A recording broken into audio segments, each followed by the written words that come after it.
Fala, turma! Hoje nós estamos aqui para fazer nosso primeiro episódio da série Papo de Eficiência no Food Service. Eu me chamo Flávio Medeira, sou CEO e fundador da Mogo e hoje estamos com a presença aqui ilustre do Leonardo Moreira, que é especialista em gestão e processos, empresário, proprietário do Grimpa Hamburgueria e agora consultor de negócios do Mogo Gourmet. Leonardo, é um prazer estar aqui nesse bate-papo onde a gente vai estar falando sobre eficiência no food service. Obrigado, Flávio. Gostaria que você se apresentasse para a turma e falasse mais um pouco sobre você e aí a gente vai bater esse papo aí sobre Vamos lá. Obrigado, Flávio. O prazer é meu estar aqui tendo esse bate-papo com vocês. Para mim é uma honra poder falar um pouco desse assunto, que é uma coisa que eu tenho me adaptado nos últimos 5 anos, desde que eu abri minha hamburgueria, né? E agradeço muito o convite. Léo, antes de a gente falar sobre restaurante, tecnologia, gestão, eficiência no setor de food service, quero que você me conte um pouquinho, fale aqui para a nossa audiência, um pouco do quem é o Léo, como você trabalha hoje, qual que é o teu momento atual, e também um pouquinho de onde você está vindo, as tuas experiências, puder relatar um pouquinho para a nossa audiência, por favor. Claro, vamos lá. Então, o meu nome é Leonardo Moreira, sou natural aqui da cidade de São Lourenço, aqui do lado, mas moro muito tempo... Santa Catarina. Santa Catarina, acabou, Catarina. Moro muito tempo aqui em Pato Branco já, né? Sou casado com a Vanessa, minha esposa, e também sócia aqui do Grimpa Burger. Temos na nossa família vários cachorros, então a gente tem 6 cachorros e 2 gatos, é uma imensidade de pet. A gente é muito ligado nessa questão aí. Além disso, sou contador de formação, então até por isso que uma das coisas que eu considero especialista é nessa parte de gestão de processos e também na parte de contabilidade e consultoria, porque justamente sou formado em contabilidade e utilizo desses recursos aqui no Grimpa, né, para conseguir ter um sucesso profissional aqui no Grimpa. Trabalhei muitos anos em escritório de contabilidade, depois fui para banco e aí agora faz 5 anos que eu estou à frente do Grimpa Burger. Então é um pouco da minha história, bem resumida, né? Mas é mais ou menos por ali. Legal. Passado que trouxe você até agora para se tornar um empresário referência no setor, mas você, empresário, consultor de negócios, você tem tua família, você tem um monte de pets, como é que você faz para conciliar sua vida com hobby, com vida empresarial, crescimento, desenvolvimento pessoal, como é que você tem conciliado tudo isso? Nem sempre a gente consegue conciliar assim muito bem, né? A gente tenta ao máximo, né, dar conta de todas as nossas rotinas, mas não é fácil tu ter uma família, tu ter um negócio, agora tá à frente desse desafio na Mogo, e é conseguir conciliar também com os lazeres, né? Então eu gosto muito de praticar luta, eu gosto muito de ler também, então ultimamente a minha prioridade maior está sendo a leitura, até por enquanto os esportes eu tô meio que deixando um pouquinho de lado, não deveria, né? Mas a gente vai se adaptando, né? Às vezes a gente consegue fazer um pouco mais, um pouco menos, mas o negócio noturno, ele é um negócio, e não só noturno, mas o negócio de food service no geral, ele é um negócio que realmente cansa as pessoas, né? Então é por isso que até a importância de você ter uma gestão boa, é por causa disso, para você tentar conseguir equilibrar. Nem sempre tu vai conseguir, mas a gente tenta dar o nosso melhor para que sempre não falta de um lado, né? A gente é que igual aquele cobertor pequeno, tu puxa de um lado, aí falta de outro, aí tu vai tentando equilibrar e assim a gente vai levando.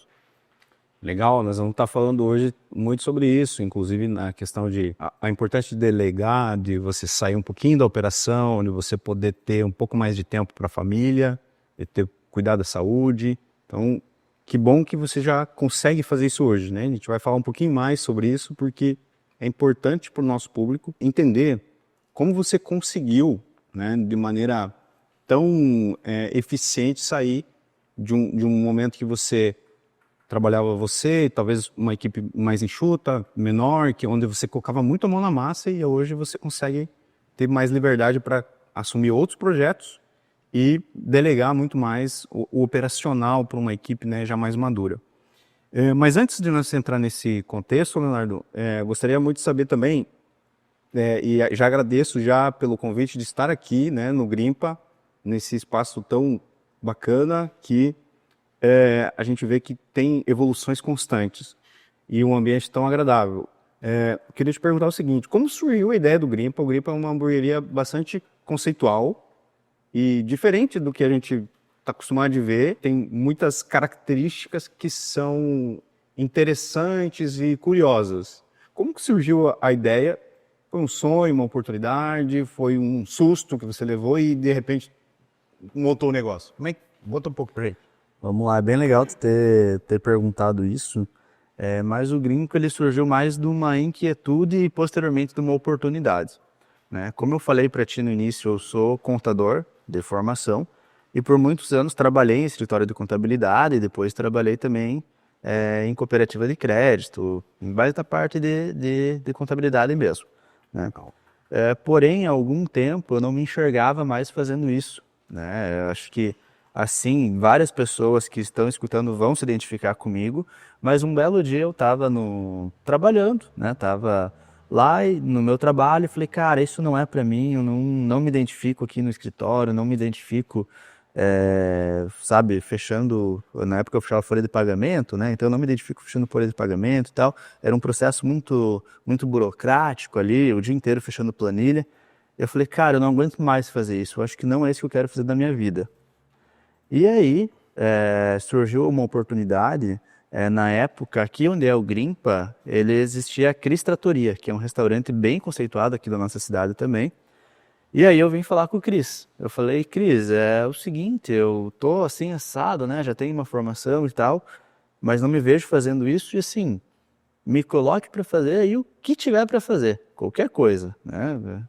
Pode ser, se tiver só louça, se tiver para varrer chão, qualquer coisa, não tem problema nenhum. Vou fazer porque eu quero entrar e quero aprender como é que funciona esse negócio. Aí beleza, ele falou exatamente isso, falou, cara, não tem o que você fazer aqui, tipo, tu não sabe fazer muita coisa, então o que dá para tu fazer é tu começar ali na louça e tal, e aí fica de olho como é que funcionam os processos ali e de repente a gente vê mais para frente no que vai dar, né? E aí eu comecei a vir aqui no Cris, lavei louça alguns dias e tal, algumas semanas, e aí em paralelo, eu não era funcionário, eu era o chamado extra, né? Então eu vinha, quando ele me chamava, eu vinha aqui ajudar. E aí em paralelo isso, eu comecei a fazer isso em alguns outros restaurantes também aqui da cidade, ou na louça, ou uma tarefinha mais simples ali, mas nada muito complexo. Mas nisso eu já comecei a ficar de olho no que acontecia, né? Como que era o processo e tal, porque na época eu assistia muito MasterChef. Aí eu falava, nossa, MasterChef eu vou lá, eu vou fazer os pratos legal assim. Super referência, né? Não, vai dar boa. Vou fazer os pratos e cozinha, fazer os pratos bonitinhos, assim, então é moleza. Nossa, que ilusão. Aí eu fui lá nos primeiros dias já lavando louça, descascando batata, ralando queijo. É punk o negócio. Mas tudo bem. Aí fiquei de olho e descobri que, na verdade, uma cozinha profissional mesmo de um restaurante, o funcionamento é totalmente diferente disso que a gente vê na TV. Né? Não tem nada a ver, tem processos, tem caminhos a serem seguidos, né? E aí comecei a aprender. Aí fazia um extra aqui, um extra ali, e comecei a fazer mais tempo de extras aqui no Cris. E aí o Cris teve uma outra oportunidade de se mudar. Ele foi para um outro local, um local maior, onde ele pôde abrir o restaurante. E aqui, onde era a Cris Trattoria, que agora é o Grimpa, ficou vago. E aí eu já estava um certo tempo trabalhando com ele ali e tal, e ele falou, ó, Léo, cara, eu me lembro até hoje. Ele falou, cara, eu vou te fazer uma proposta que vai mudar a tua vida. E eu falei, nossa, né? Então, tá. E né, eu fiquei meio desconfiado e tal, né?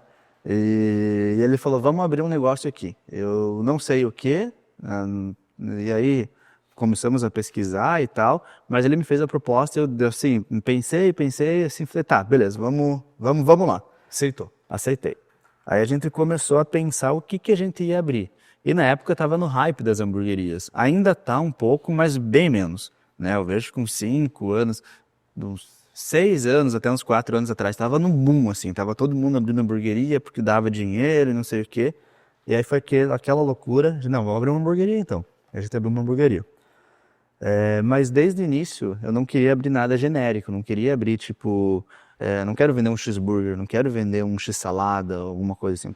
Quero uma marca forte, eu quero um posicionamento, né? E aí o Grimpa não existia, mas eu tinha muito na minha cabeça que eu queria alguma marca para me posicionar. Então eu não sabia se ia ser Grimpa, se ia ser algum outro nome, ou o que que ia ser. Mas a gente começou a pensar, mas já na minha cabeça tinha muito claro que eu queria ter uma identidade. Não queria ser genérico no mercado, eu queria ter uma identidade forte para que eu conseguisse me destacar. E aí, dentre algumas coisas, nessa questão da identidade, a gente começou a pensar o que que falta aqui em Pato Branco, o que que falta na região. E a gente começou a conversar, a trocar uma ideia, começou a me dar uns insights na cabeça. Falei, cara, falta uma marca que se posicione com coisas da nossa região, né? Porque aí tu pega um restaurante X, um restaurante que faz comida X, de uma outra região, que se posiciona especialista em alguma coisa específica. Nada contra, cada um com o seu nicho, cada um é especializado no que quiser. Mas eu senti essa falta e quis trazer essa nossa cultura de interior mesmo, sabe, do Paraná, até desse interior de Santa Catarina, para dentro da nossa cultura novamente, porque eu vi que o pessoal valorizava muito o que era americano, ou comida italiana, ou alguma coisa nesse sentido assim, mas o que era daqui o pessoal, às vezes, tinha que ir para fora para ver que o pessoal falava bem da nossa cultura. E aí tá, a nossa cultura, o que que tem a ver, o que que tem a ver, daí foi para Araucária, e foi para Pinheiro, eu falei, cara, não tem nada a ver, como é que a gente colocar o nome de Pinheiro Burger? Até dá, né, nada contra, não dá? Só para situar nossa audiência, Leonardo, a região que a gente está é uma região do Paraná, onde que Pinheiro é uma referência em relação à cultura, né? Então, só para situar a galera aí que está nos assistindo. Uhum. Exatamente. Aí o que que a gente começou a pensar, né? Pinheiro, tá, tem tudo a ver com o Paraná, tudo a ver com Santa Catarina, mas fica estranho. Tá, Grimpa. Grimpa, opa, legal. No início soou um pouco estranho, né? Grimpa Burger. Mas e foi Grimpa. No início era Grimpa Hamburgueria, daí virou Grimpa Burger, daí agora é só Grimpa, ninguém mais fala Grimpa Burger. O pessoal fala Grimpa, é o Grimpa, vou lá no Grimpa. E aí acabou ficando Grimpa. E aí já com esse nome já veio todo o conceito, né? O nome dos lanches, o ambiente que é todo decorado com essa temática e tal. Nada muito forçado, né? Mas alguma coisa que realmente remete à nossa cultura aqui do Paraná. Legal, muito bom, muito bom. E aí, fala um pouquinho pra gente dos lanches que tem, o nome dos lanches que tem pra gente Legal. falar, galera. Então, Talvez tem gente que vai ouvir o nome, que talvez tem alguns que não sabem nem o que é. Vai ter que pesquisar no Google lá, mas beleza, a galera fala aí. Vamos lá. Então, os nossos nomes, eles são todos, né, coisas na nossa região. Ou expressões, ou gírias, alguma coisa que remete à nossa região. Então, por exemplo, a gente tem alguns hambúrgueres, na verdade todos os nossos hambúrgueres têm esses nomes, essas gírias, mas alguns exemplos, por exemplo. Tem o pelego. Pelego, para quem não sabe, é aquele cara, como que eu posso dizer, que não vale nada. Pô, esse cara é um pelego, né? Aí tem o jaguara também, que é a mesma coisa, que é meio parecido, né? É um meio pejorativo, né? Vamos dizer. Exatamente. Aí tem o quebra-costela, que aí o quebra-costela faz a referência tanto ao ingrediente, que ele tem costela desfiada, mas quebra-costela que é abraço, o pessoal mais no Rio Grande do Sul fala, te dá um quebra-costela que é um abraço. Entendi. O Grimpa, que é o nosso carro-chefe, que é o próprio nome do hambúrguer, né? Deixa eu ver o que mais, o pelego. O polaco, a gente tem o polaco também. Na época que a gente abriu também tinha um cachorro-quente mais menorzinho, assim, que ele era Guaipeca, o nome, por referência ao cachorro-quente. Então, ele tinha essa pegada, assim. E até hoje, às vezes, vem gente de fora e fala, o que que é isso? Aí a gente explica, ele fala, nossa, cara, que legal, não sei o quê. A galera achou bastante curioso mesmo. Mas, Leonardo, agora falando um pouquinho sobre tua experiência como empresário e esse tempo, né, que você já está amadureceu, cresceu, evoluiu. Qual foi talvez o maior erro que você poderia falar para a gente e que talvez tenha virado um aprendizado no teu negócio? Um só? Um só, pode ser mais também. Cara, erro, assim, o maior erro dele, vamos pensar. Porque assim, erro é todo dia praticamente, né? Até a gente erra, ainda hoje a gente erra, né? Então imagine 5 anos atrás. Mas, cara, um dos principais erros que eu cometi quando eu quis abrir um negócio assim, contextualizando que quando eu abri ele era um negócio pequeno, né? Ele era bem menor do que ele é hoje, então as dificuldades elas foram mudando ao longo do tempo, né?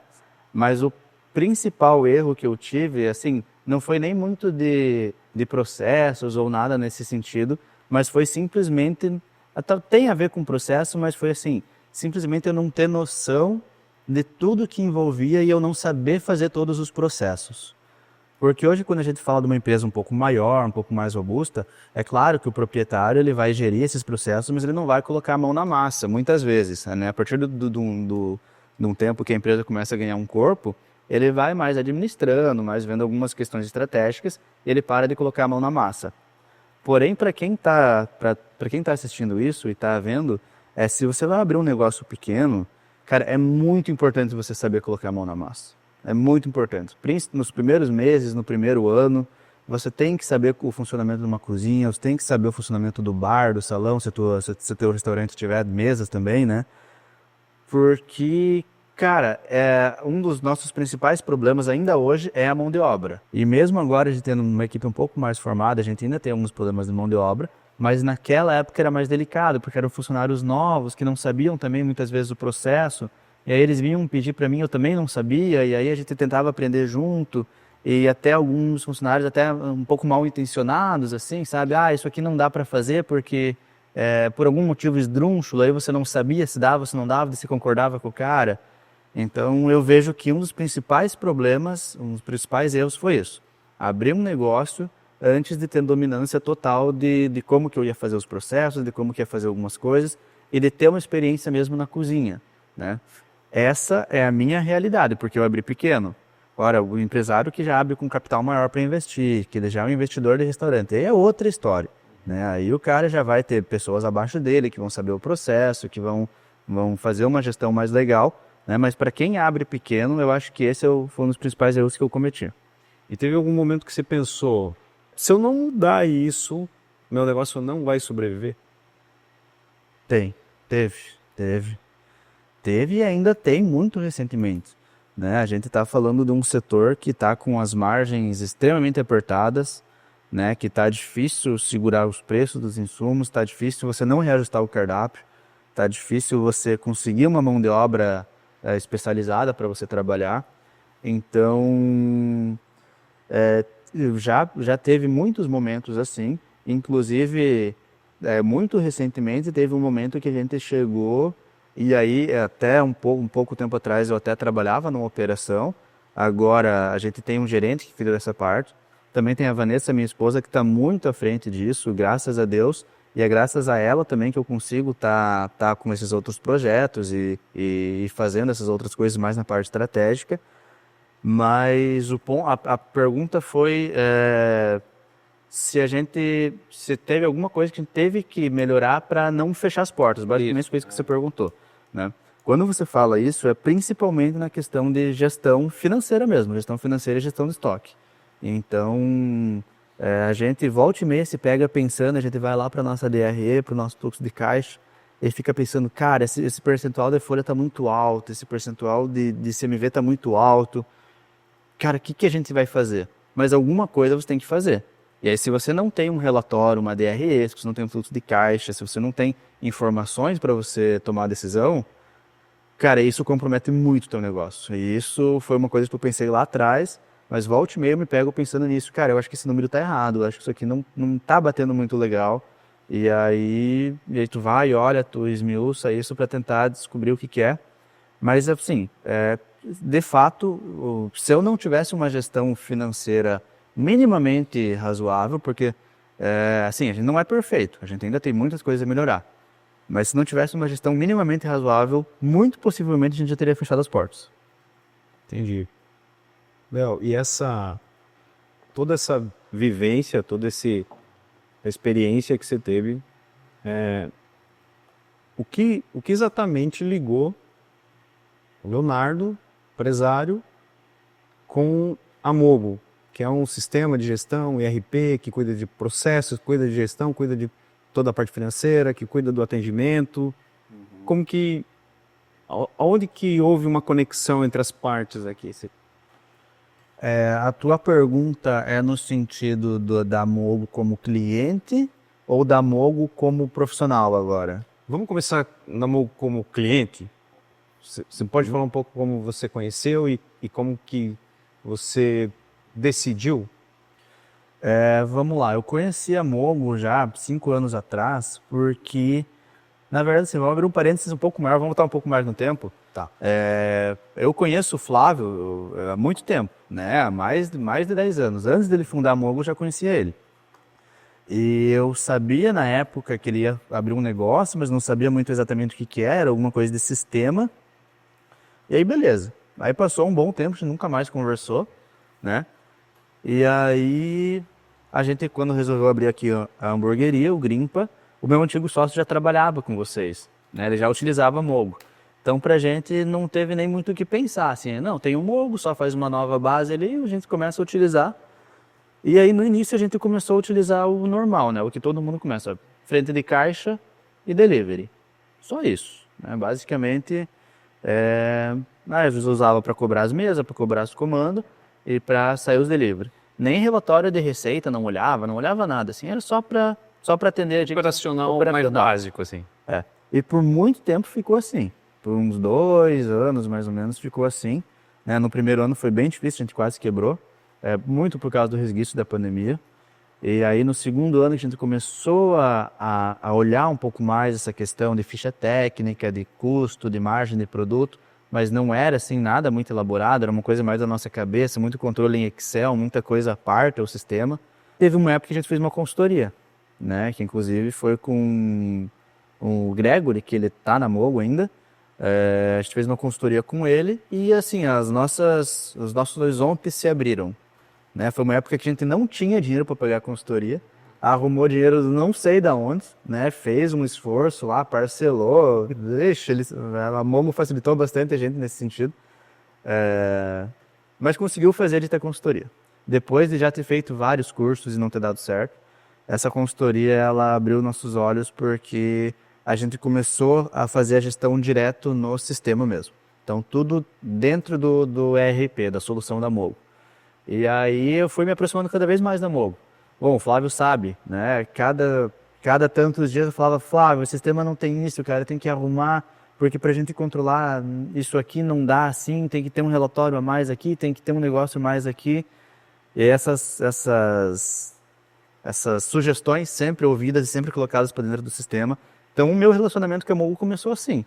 Né? E aí hoje a gente já usa praticamente 99% das ferramentas que disponíveis para a gente usa, e 1% que falta é porque está em fase de implementação. Mas como cliente eu comecei na Mogo assim, essa é a minha história. Legal. E aí nesse tempo, né, aí você teve experiências de evoluir o teu negócio com uma tecnologia que realmente te atendeu. Legal. E aí, depois disso, recentemente, a Mogo te chamou para uma conversa. Queria que você contasse um pouquinho sobre. E você aceitou um desafio. Gostaria que você falasse um pouco sobre esse desafio e por que você aceitou esse desafio, o que te levou a aceitar esse desafio e fazer essa parceria, essa nova parceria com a Mogo. Legal. Então, basicamente, agora eu já contei uma parte da minha história aqui, né? Então, o pessoal já está contextualizado ao quem era o Léo, como que foi esse caminho, né? Lógico que se a gente fosse contar todas as histórias, a gente ia ficar aqui horas, né? Mas, basicamente, eu sofri, né?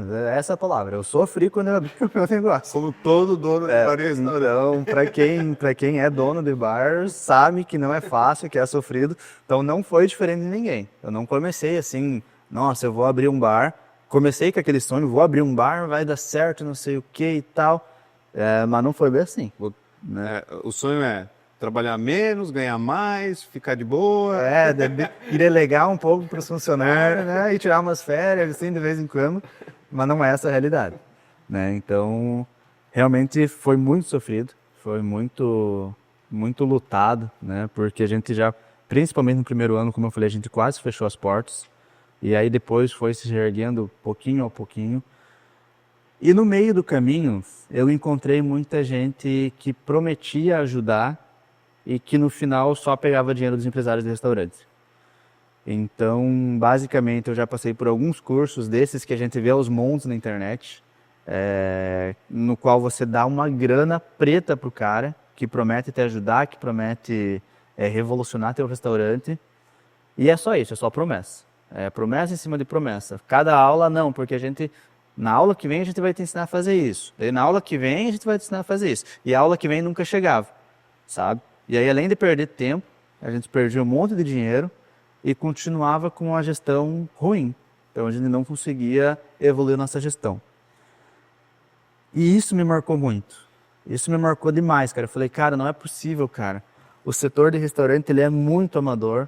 Ele sofre porque é difícil encontrar qualificação. Você encontra gente na internet que fala que não sabe, que nunca teve um restaurante na vida para saber qual que é a dor mesmo do empresário, que promete resolver uma coisa e não resolve. Aí eu pensei comigo, isso faz um tempo já.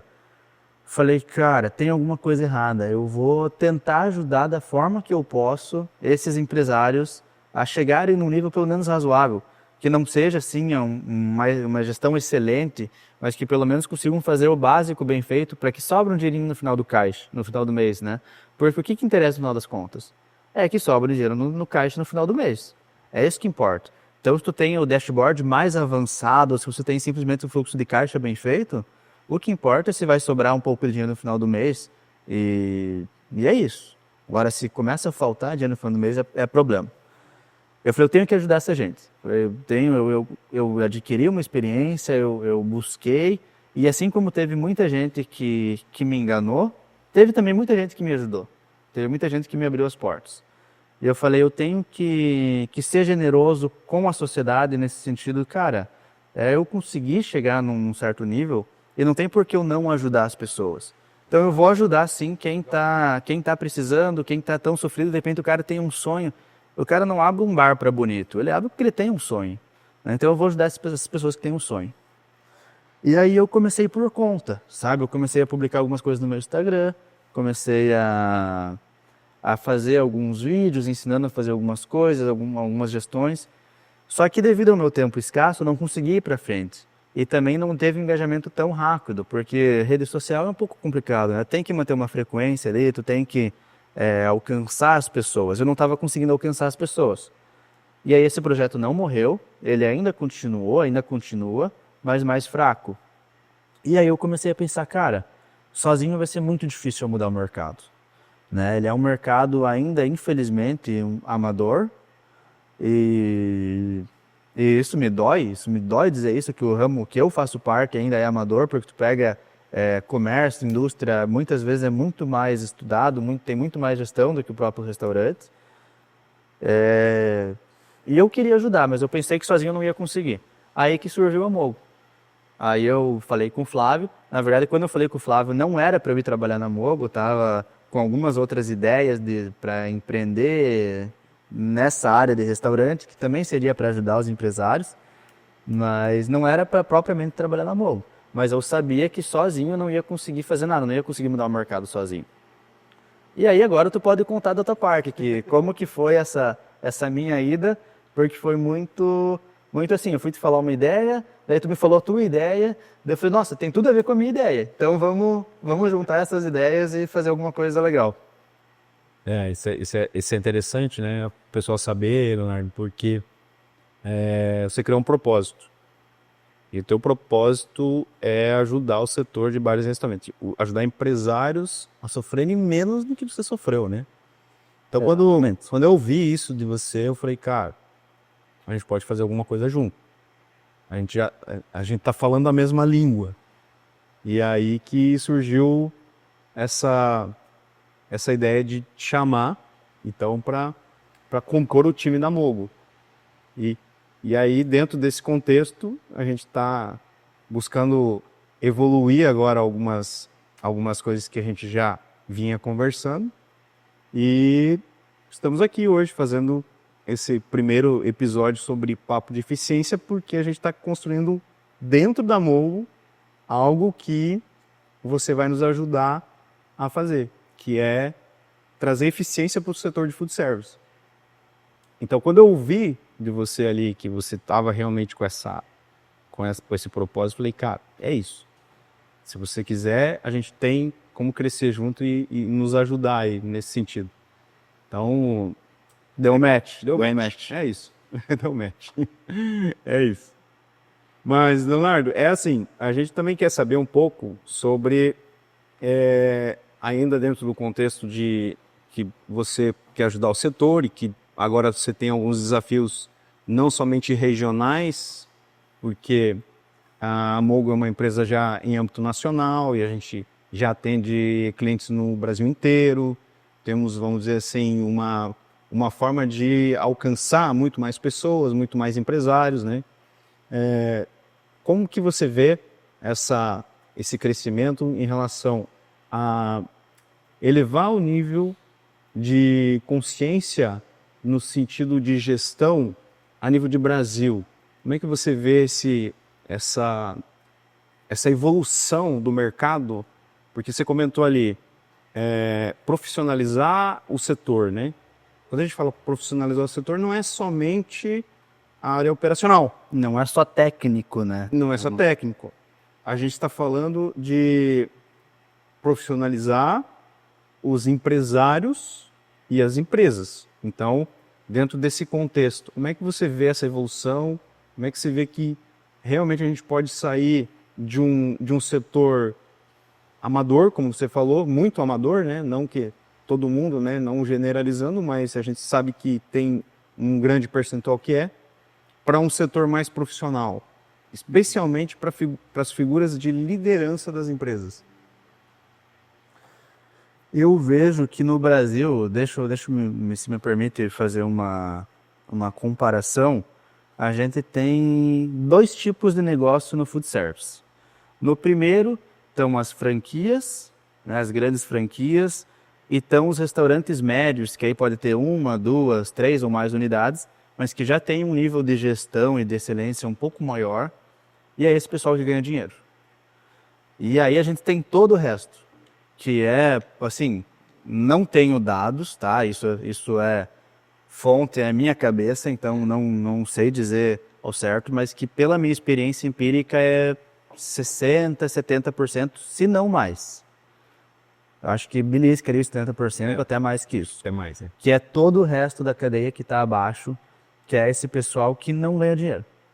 Que é o pessoal que está lá no dia a dia, batalhando, sofrendo, trabalhando 16 horas por dia, 15 horas por dia. Só sobrevive. Só sobrevive.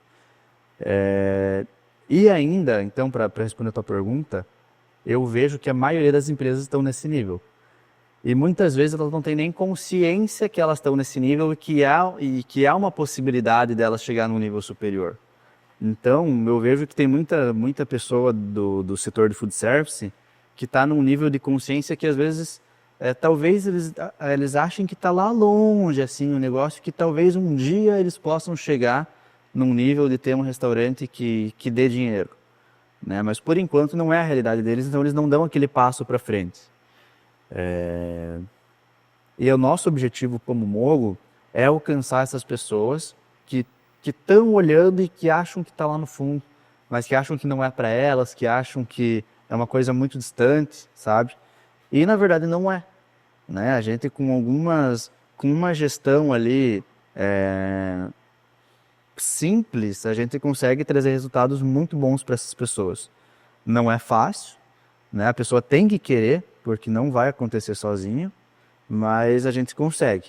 E assim, principalmente mais pro meio do Brasil, quando a gente fala de regiões como Mato Grosso do Sul, até o norte ali, a gente tem regiões com muita carência de software e de gestão.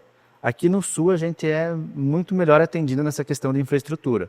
Então, Sul, São Paulo, Rio de Janeiro, ali, Minas, a gente tem grandes polos tecnológicos, né? Então, a gente tem empresas de software dos mais variados estilos, e aí essas empresas conseguem alcançar desde o empresário pequeno até aquele empresário grande. Então, ainda temos problema de gente que não conhece um software de gestão, mas é menos. Mas quanto mais a gente avança para o norte do Brasil, isso fica um pouco mais escancarado. né? E é essa análise que eu tenho mais ou menos do setor de food no Brasil. Legal. E além dessa profissionalização, Leonardo, propósito, tecnologia, como é que você imagina que o setor vai crescer nos próximos anos? Vamos lá. Por muito tempo, eu me enquadrei naquele tipo de empresário que olhava assim e parecia que estava muito longe o crescimento. Então, a Vanessa está até aqui, a minha esposa, ela não me deixa mentir, teve muito tempo que eu queria vender os restaurantes. Porque eu não conseguia enxergar assim uma luz no final do túnel. Então, para mim, era tudo ruim, o negócio era um ramo que não dava dinheiro, era um ramo que só trabalha, que só se incomoda. Então, era isso, o restaurante se resumia a isso para mim, a incomodação e a um negócio que não dava dinheiro. E como é que você se sente hoje? Cara, vamos lá. Hoje eu tô num ponto que eu venho no restaurante praticamente diariamente, porém o operacional não é mais comigo. Eu tenho pessoas que fazem isso, aí eu tenho um gerente, aí tem a Vanessa, aí tem eu.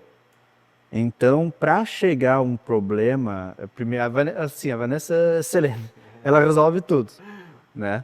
Mas quando chega em mim é um BO complicado, mais complicado, né? Mas de certa forma isso me traz um pouco mais de tranquilidade para eu conseguir me dedicar a outros projetos e pensar mais no estratégico, né? Então esse é o nível que a gente está nesse momento, né? Tem muitas empresas gigantescas, muito maiores que a gente, que já tem um conselho, que já tem um negócio, que tem 10 lojas e tal. E esse é o caminho natural da coisa, né? A gente tem um negócio, você vai fazendo um caixa, vai engordando, engordando, até a gente abre outro, abre outro, abre outro, abre outro, e vai indo. Então, é mais ou menos esse caminho. Leonardo, eu adoraria saber, e eu tenho certeza que a nossa audiência também adoraria saber, como você conseguiu chegar nesse patamar de não sair 100% da operação, mas praticamente, né? Você ter pessoas que você consegue contar para gerir o teu negócio. Mas isso vai ficar para um próximo episódio. Tá bom? Vamos falar sobre isso, vamos falar como você criar uma liderança, como você criar um operacional que realmente funcione, controles, né? Como é que você controla isso à distância, como é que você aplicou a tecnologia, tudo isso. Então isso a gente vai, com certeza, explorar muito em outras conversas. Tem papo aí para Bastante coisa. E com isso tentar passar um pouco dessa experiência para as pessoas que de repente vão querer aplicar isso nos seus negócios, ok? Mas indo já aqui finalizando aqui o nosso bate-papo, se você pudesse deixar uma mensagem, né? Imagine que 100% dos donos de bares e restaurantes do Brasil ouviriam essa mensagem de você.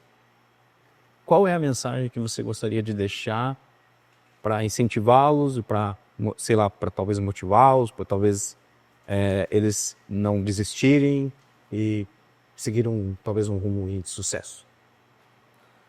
Nossa, essa é impactante, né? Essa é impactante. Vou falar até olhando para a câmera agora. Onde é que eu? Aqui? Aqui. Então, cara, que pergunta.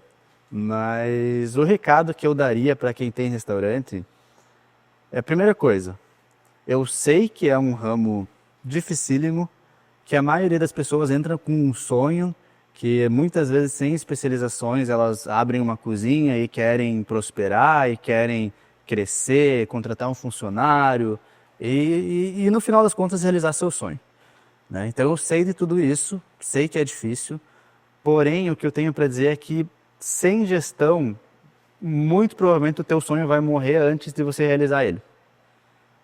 Se você não tiver gestão, se você não tiver uma trilha, ou se você não copiar os passos de alguém que já deu certo, possivelmente o teu sonho vai morrer antes de você conseguir realizar ele. E eu digo isso porque o meu sonho já quase morreu algumas vezes, até a gente chegar nesse patamar de hoje. Então é isso, não desista, mas saiba que também é um caminho que não é fácil e que você tem que arrumar tempo para se especializar e para estudar. Porque se você não fizer isso, a concorrência é insana, as margens são pequenas, a mão de obra é cara e tu vai ser engolido pelos outros. Por mais que você seja pequeno ali, de repente trabalha você e mais alguém na cozinha, se você não se especializar, você vai ficar para trás. Legal, muito bom, Leonardo. Foi um papo excelente, ó. Ficou aí então, não consistência, não desistir, né? E desenvolvimento pessoal e profissional. Profissional, exatamente. E investir em conhecimento, né? Seja por um software de gestão, ou seja por livros, seja por vídeos no YouTube que te ensinem a fazer alguma coisa, mas de fato procurar evoluir da forma que você conseguir, né? Se a forma que você tem é de repente ir bater num concorrente e pedir para ele, cara, eu tô com uma dificuldade aqui, tu consegue me dar uma mão? Cara, eu digo que que assim, muita gente vai falar que não, mas tem muita gente que vai ter essa sensibilidade para te ajudar. Legal. Então, se a forma for isso, que seja, né? Mas de alguma forma procurar essa evolução profissional. Legal. Leonardo, obrigado pelo papo. Vai ficar aqui na descrição desse vídeo o teu arroba aí de Instagram e tal, se o pessoal quiser te procurar, a gente deixa aí na descrição, da Mobo também, fica aí na descrição desse vídeo. É isso, galera. Então, esse foi o primeiro episódio do Papo de Eficiência no Food Service e até a próxima. Valeu! Valeu, Leonardo.